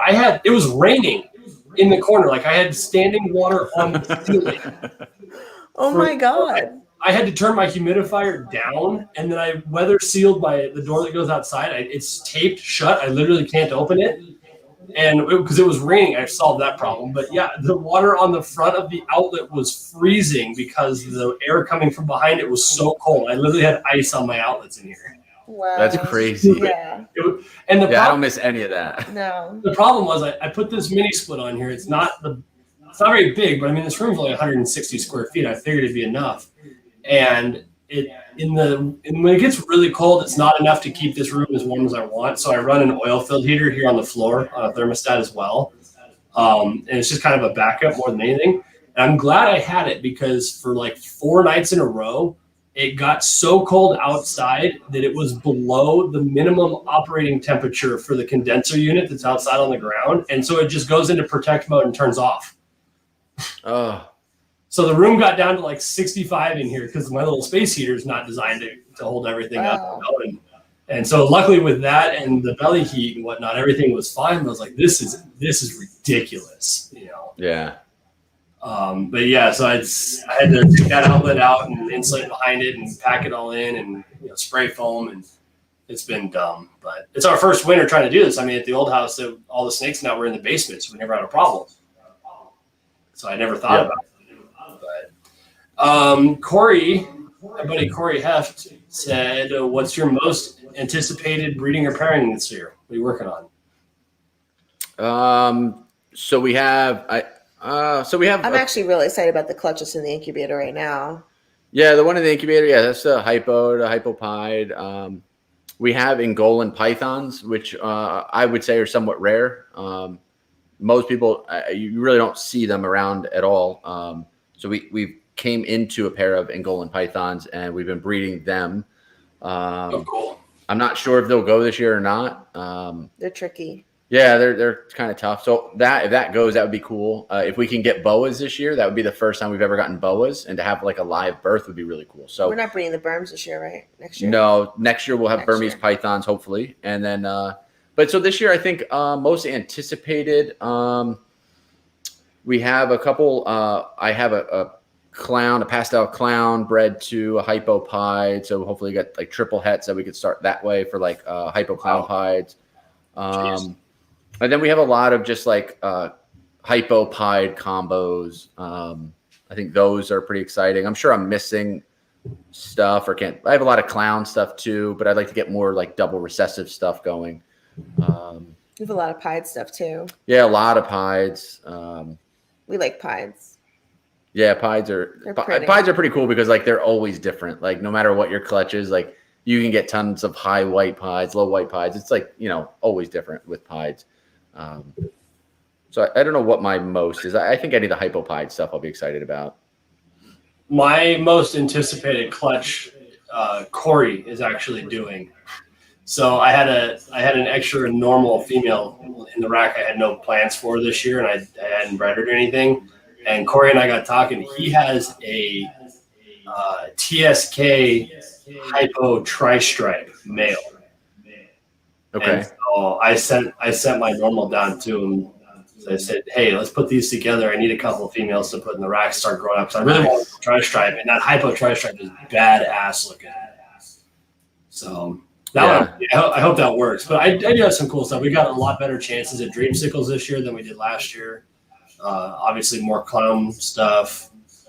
Hopefully, a scaleless head pied female because I missed on the female last year. Do you have a full scaleless? Yes. Okay. And you had a bunch of scaleless head stuff, right? The scaleless, did you hatch that, or was that one that you bought? Oh no, we hatched this one. She's shedding. Okay, that's what I thought. Because she always does. She's always shedding. But she's like right. Because with those, like, don't you like feed them and then wait for them to basically shed and then feed them and then. So everybody says that they take so much longer to grow because they shed after every meal, which is true. And they're like, so it seems like they're constantly off feed, or you got to wait a week or two or whatever. She is blue as they come right now, literally in the middle of shedding. You can see it on her belly. She's just coming apart. I guarantee if I put a rat in front of her face, she'll eat it. I feed her every single week like clockwork. Oh, so they will eat. It's just a matter of like, okay. Yep. She does not miss a beat. I didn't know if they were saying like you shouldn't feed them or like they just won't eat often, or I didn't understand. But somebody was saying like they eat and then shed and then they eat and shed. And I was like, it's just. Yeah, I don't know why. I don't know why you wouldn't feed them while they're shedding. Every other snake I have, if they'll eat and shed, I'd let it. Right. Yeah, if it'll take it, feed it. Yeah, she. So everybody's like, oh, I was watching. Earl was on Billy's podcast a few weeks ago talking about the scale. Maybe that's what I was watching. I think I was watching that too. Maybe that's where they were talking about it. And Earl's like, yeah, they take forever. I've got yearlings that are like 300 grams or 400 grams. And I'm like, I don't want to call Earl out because he's got way more invested in this and more experience than I do for sure. But this girl was born on August 28th, 1 week after my daughter. So she's 6 months old. And she's 350 grams or more now. I just weighed her the other day. She was like 345. So, and she eats every single week without fail. She's just constantly in shed. And she sheds perfectly. And that's the other thing. Everybody says that they're way more work and they take extra care and you got to do the bag bomb and this, that, and the other.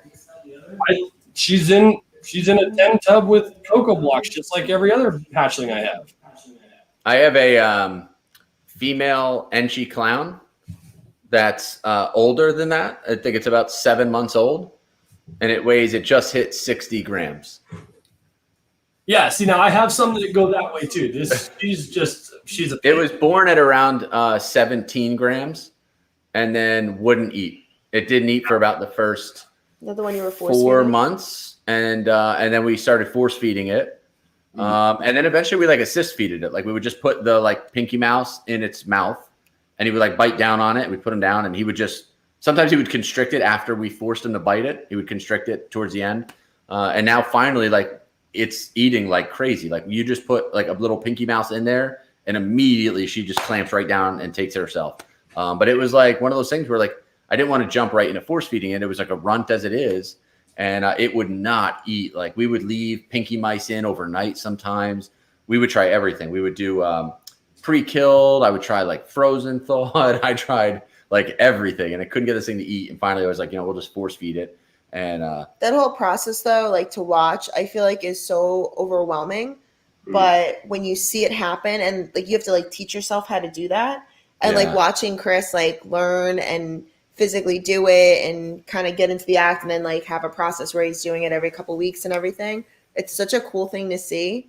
Like, I mean, from like my standpoint, it's so cool to like see it and then watch it get to the point where it's eating by itself. It is like cool. Stressful the first time you take a snake and like force feed it. Like it's like traumatized. You feel like you're like killing your own kid. You're like holding it, like shoving food down its throat and like you feel like you're gonna break the snake because it's like the size of like a like pasta. But so you had to, and now it's doing awesome. Yeah, I'm like talking to it. I'm like, sorry, buddy, it's for your own health. Yeah, no, I have a few. Like I have some stuff that we produced in 19 that has been just slow as pickiest eaters out there. I mean, I have 19 girls up here that are only like 150, 200 grams more than that scaleless. And they're a year older. Right. It's a nightmare. But yeah, I got that one. My freaking Mojave clown that I produced this year is even bigger than she is. Hell, one of these over here, this male here is like 400 grams. He was one of the last ones hatched. And it's like, it just really depends. You never know.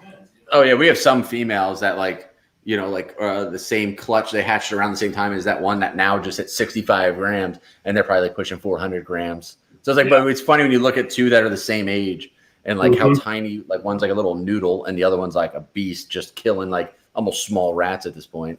Yeah. Well, I have 3. So I have this weird like dinker project I'm working. I call it the Chloe because her name is Chloe. She's over here somewhere. And it's just a really bizarre looking normal, really dark, super contrasty, real busy, like lava lamp pattern that anyway. And so last year I bred the GHI Mojave at the time possible het clown that proved out to be het to her. And I just wanted to see if maybe anything weird came out. And I ended up with 3 normal 50% het clowns, females. I did keep a female GHI Mojave possible het clown that looks different than every GHI Mojave I have and hatched this year. So I kept that one too. But these 3 female normals, they don't just look normal in my opinion. They don't look just het clown. So I'm wondering if there's something here, right? And they're all 3 up there together. They're called Thing 1, Thing 2, and Thing 3. And Thing 1 and Thing 2 are at least 100 grams bigger than Thing 3 because Thing 3 just doesn't cooperate. She does not participate. Yeah. The other 2, they come flying out of that tub to eat. And the third one, she'll strike at it and she wants nothing to do with it. I'm like, come on. Yeah, Thing 3 sounds like she wants to get sold. Yeah, it's like I could have all 3 of you up to size to breed all at once. Like, let's stick with the program. Yeah. Let's see. I missed one back here. Oh, Metamaniac Reptiles says, so we'll see if Jason is the first to show his female scaleless as an adult on eggs. I have it on good faith that it'll happen long before I get there. Believe me. This is an interesting thing. Is there not female scaleless that have laid eggs? Nobody's ever seen one. Nobody has ever produced a picture to the public. I'll put it that way. Oh, really? So, well, and see, this is part of the problem with the project. Is, when the scaleless stuff started happening, over the last 3 years, that's all I have reference on. Your normal scaleless, your pastel scaleless, your edgy scaleless, whatever, they were $4,000, $5,000, $6,000, right? And they were selling because they got a scaleless. And then it just somebody, I guess, online just decided, like, wait a minute, Brian Barczyk had his in 2013 or whatever, and it's now 7 years later. Where's all the adults? Well, the ones that Brian had died, so we can't use those. And it's like, and so the running theory is because nobody has ever put the information out there for everyone to see. The running theory is, if you're on one side of the camp, is that females don't make it past 800 grams. They're not fertile. They're not viable. It's like Carmel. It's like desert. It's, whatever. They're going to be fucked up. It's not going to work. The other side of the camp is, because they're constantly in shed while they're eating, they take longer to grow. So instead of having a female be ready to put on eggs at 2 years, or if you're Miguel, 18 months, or 36 months, where they're 4 years, 5 years before they're going to be to size. And if you do the math, that's about where we're at, right? And so there's a lot of controversy around it, and because of that, the scaleless market the scaleless itself market has kind of stalled. It's kind of died. It People are probably nervous to get in, I guess.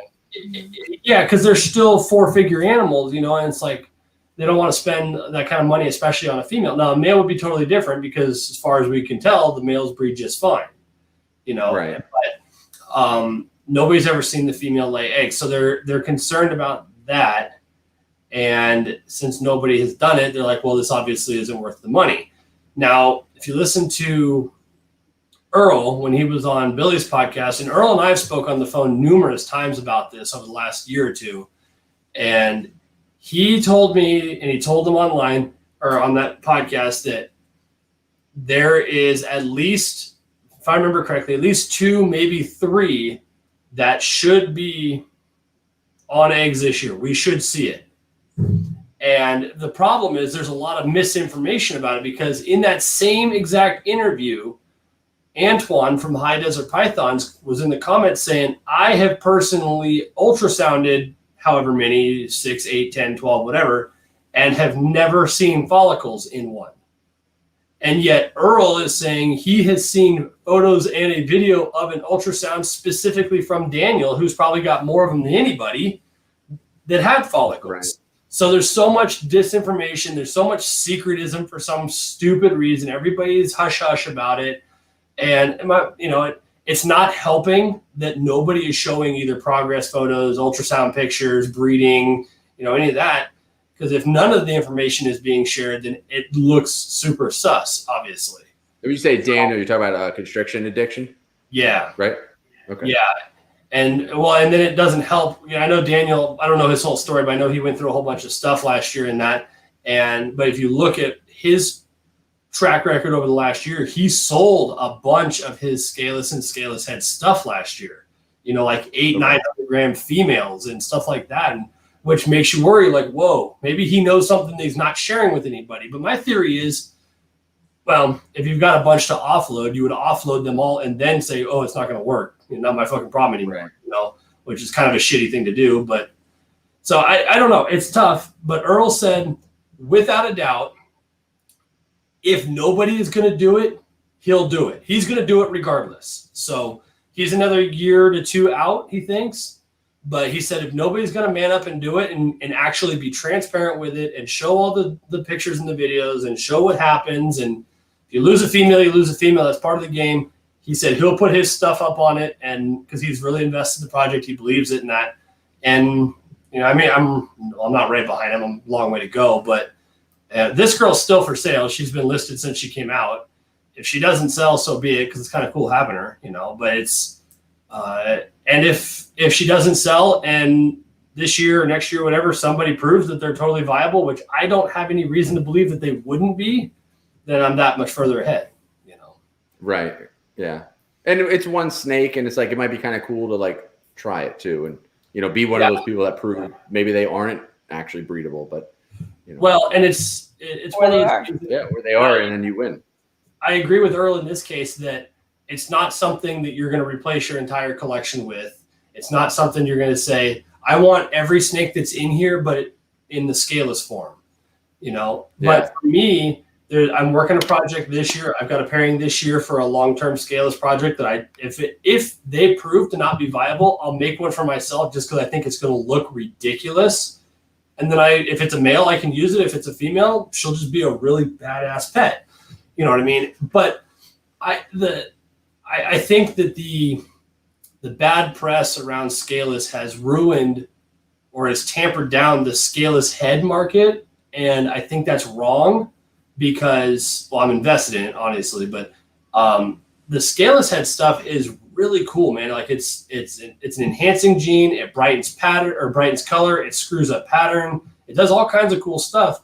And if we just, if it's proven that the females are no good in the super form, then just treat it like every other lethal super that we all deal with. How many people do you know have just breed it once in their, how many people do you know have spider in their collection? They just don't breed them together.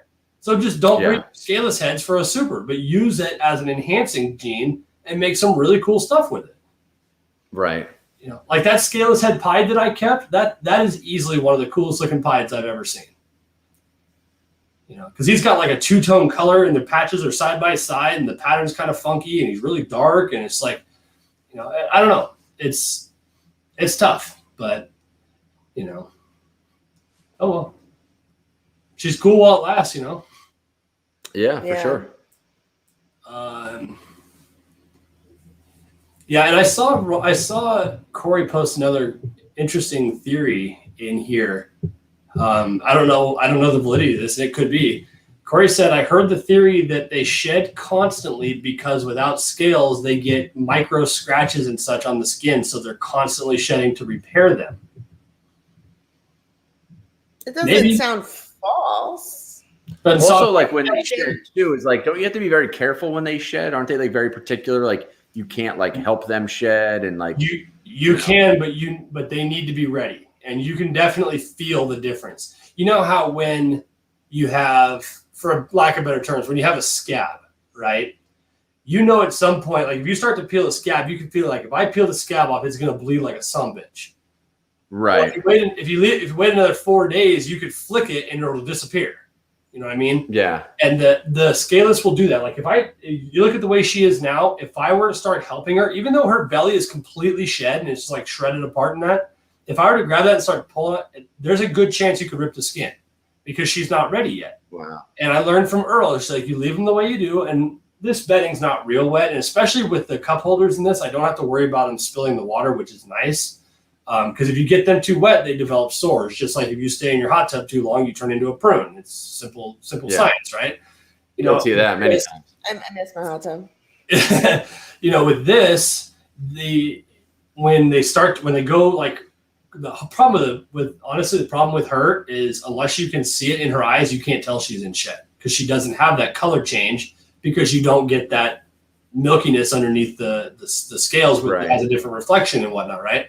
So when you see her eyes go blue, I'll come in here once a day and just spritz her a little bit with the spray bottle, just a little bit. It spikes the humidity a little bit and it helps soften that up. And then depending on how they shed, it looks like she's rolling a condom around her when it's all said and done.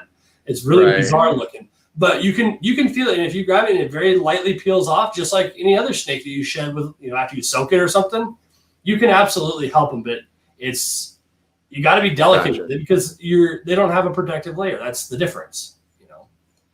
But the way, you know, a lot of people are afraid that because they don't have scales, they're not going to be able to absorb or deal with like that ovulation and passing the eggs and stuff like that. And my theory, the way I look at it, because I don't know anything about biology, in all honesty, is underneath the layer of scales that all of these snakes have is that same skin. So that same skin has to stretch for the ovulation, has to stretch to pass the eggs, has to stretch. And if you've seen it when your snake ovulates or whatever, the scales separate to where you can see between them. You're looking right so it's just a snake without the scales. Yeah. So I don't.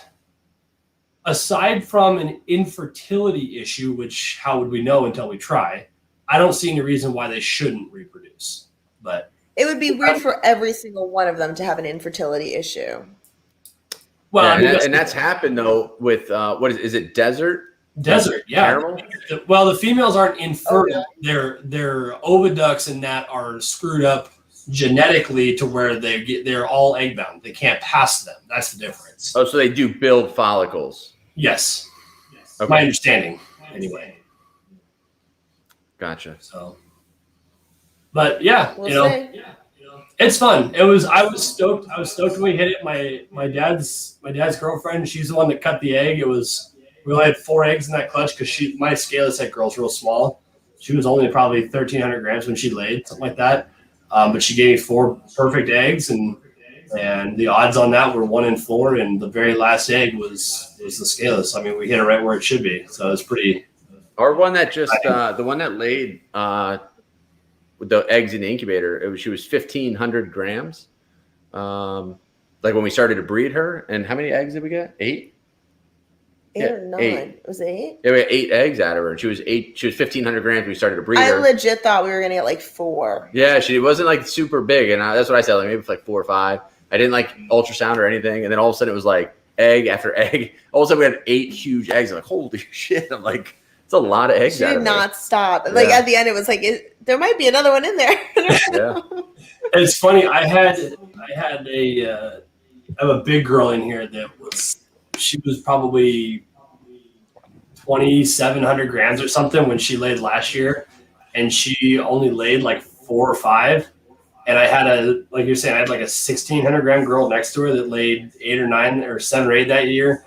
But I have this fire female down here. She's she's got to be pushing 3,000 grams. Like she's a monster. right. And I ultrasounded her the other day. I'm waiting for her to ovulate. She's at like 27, 28 millimeters.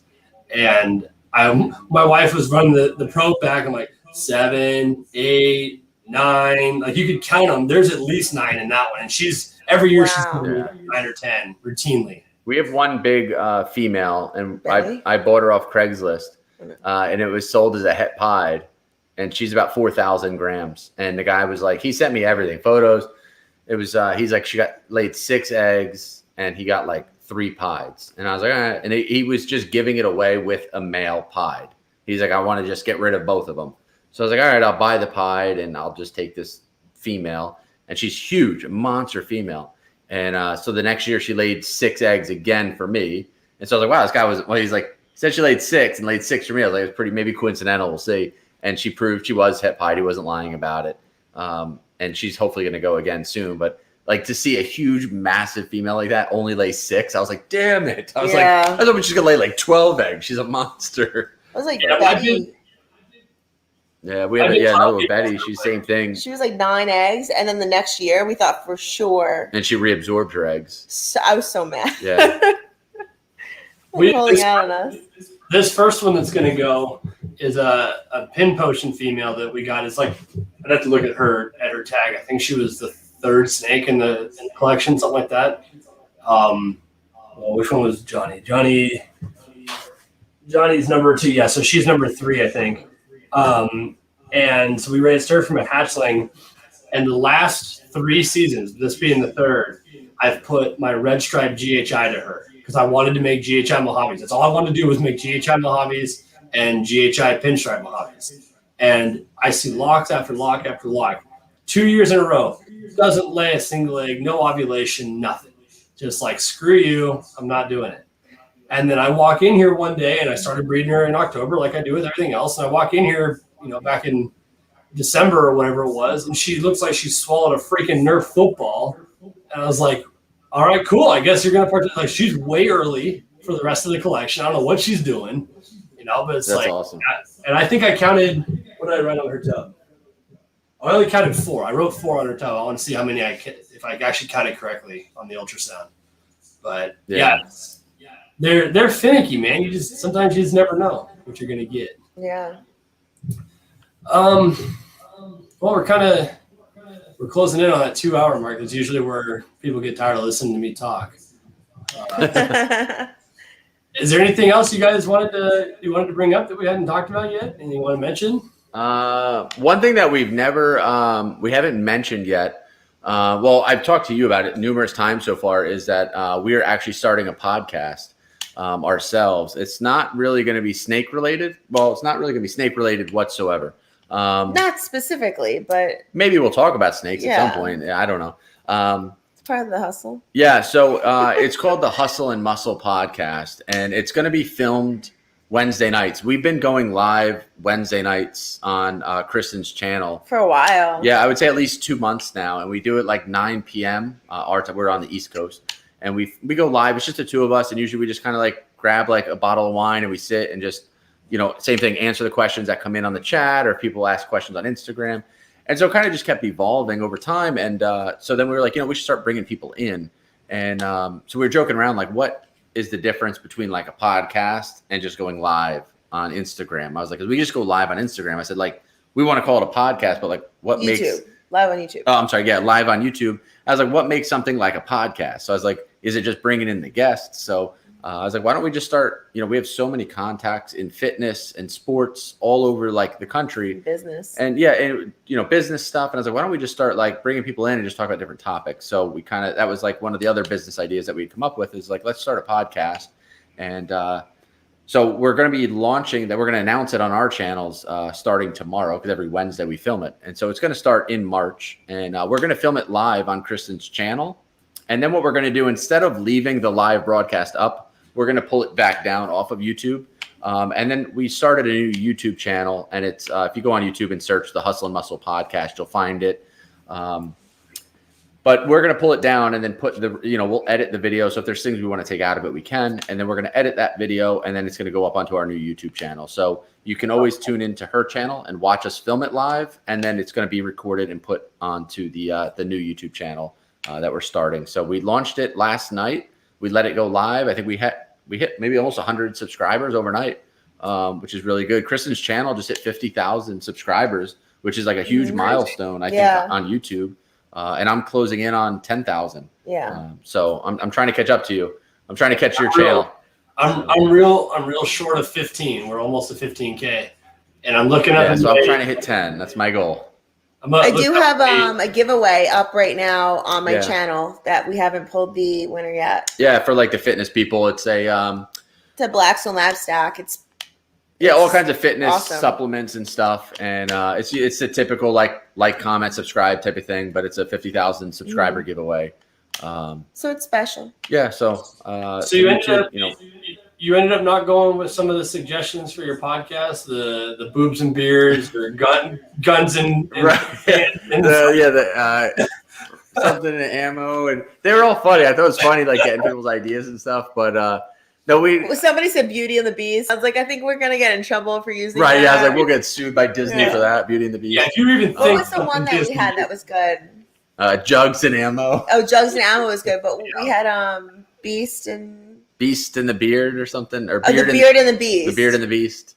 So we came up with the Hustle and Muscle, because it's kind of like wraps it all up, like the whole hustle, the daily grind of business, finances, just how you kind of like just achieve anything, you work hard in the snake business, you work hard in any business. It's like, it's that daily hustle of entrepreneurship is like, how do you build and fight? And so that's kind of like what the podcast will be about. It's not going to be it's not really going to be a snake podcast at all. Maybe we'll bring a snake out periodically, but it's going to mainly be fitness related. Well, it's part of the hustle. It's part of what makes us who we are. So that we were going to announce it on our channel. So we'll announce it, obviously tonight on your channel first, and it's going to get announced on our channels tomorrow. And then next Wednesday will be our first taping. We have our first guests lined up for the first couple weeks. So we're excited about that. And I think that's really it. We talked about the other businesses already earlier in the episode. And I do have one question for you, Chris. It's purely out of curiosity, because it's no closely guarded secret that Kristen's content, while fitness-based, is oftentimes risque, to say the least. Right. Really? Yeah. Was there any point in the beginning of that where you had any kind of weird feeling about putting your wife on display like that? Because I read some of the comments in Kristen's Instagram and her posting that, and there are some scuzzy ass, horrendously disrespectful guys in the content that are just drooling on their bathrobe, sitting at home looking at her post. Yeah, I think what they call it simping, right? Simps. Yeah, simps. I never heard that.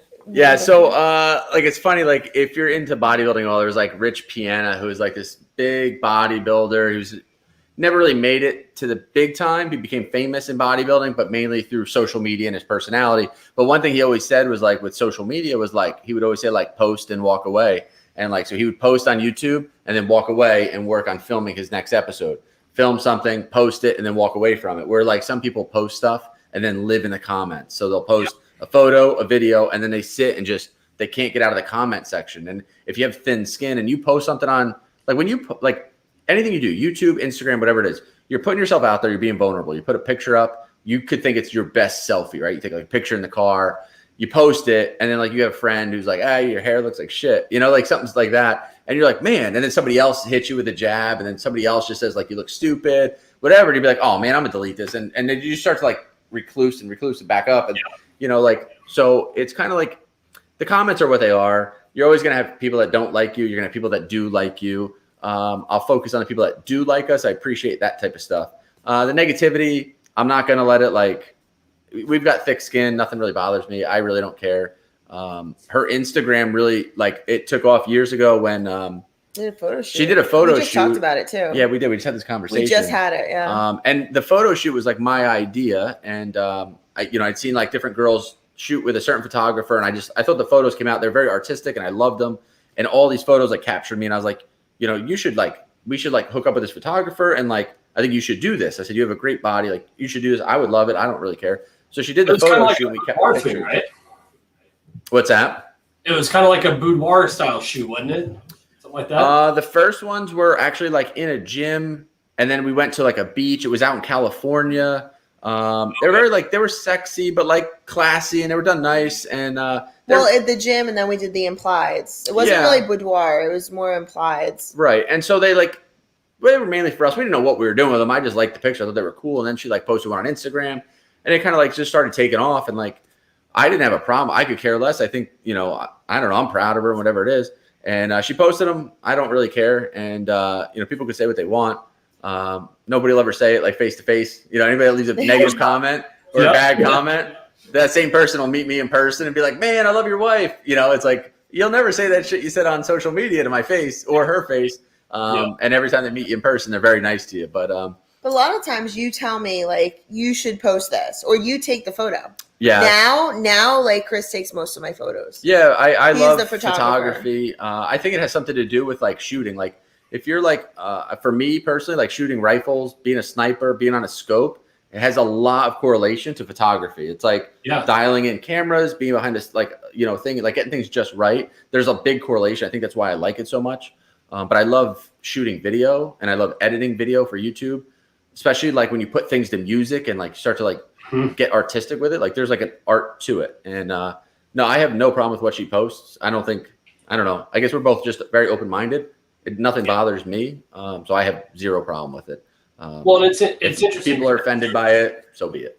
Yeah. And it's interesting because obviously, I mean, you guys know we live in a society where sex sells. Obviously there's no denying. Like we were talking before the show. I mean, shit, if I looked like her, I would too. But I met a guy once that told me, he's like, the reason I enjoy going like out to a nightclub and to a bar with my wife just dressed to the nines where she knocks people on their ass is because they can stand there in the shadows and drool all over themselves, but at the end of the day she comes home with me.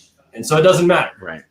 And there was a lot of like power and respect in that statement when I first heard him say that. I was like, that's pretty rad. And that's the way to support, her venture.